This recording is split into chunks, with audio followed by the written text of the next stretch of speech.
આ તરફ ધોરાજી તાલુકા પંચાયતમાં પ્રમુખ તરીકે કિરણબેન ટાંકની વરણી કરવામાં આવી। ધોરાજી તાલુકા પંચાયતના ઉપપ્રમુખ તરીકે જયદીપ ડઢાણિયાની વરણી થઈ છે। આપના સભ્યએ પણ ભાજપને ટેકો જાહેર કર્યો છે।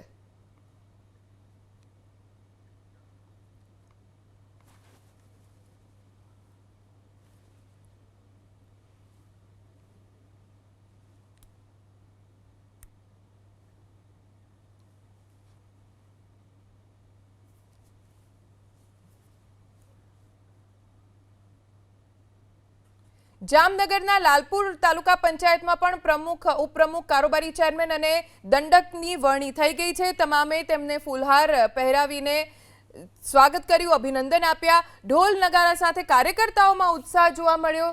સૌ કોઈ ચૂંટાયેલા હોદ્દેદારોએ વિક્ટરીની સાઇન બતાવીને આવનારા દિવસોમાં વિકાસના કાર્યો પોતાના વિસ્તારમાં સારા થાય તેવા તેઓ સંકલ્પ કર્યો। જો કે હોદ્દેદારોની વરણીથી કાર્યકર્તાઓએ જશ્ન મનાવ્યો। જામનગરની કાલાવડ તાલુકા પંચાયતમાં ઉપપ્રમુખ અને પ્રમુખની વરણી થઈ ગઈ છે।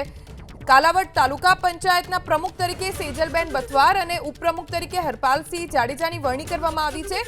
પ્રમુખ ઉપપ્રમુખની વરણી થતા હવે અટકી પડેલા કામો પણ જલ્દી શરૂ થઈ જશે।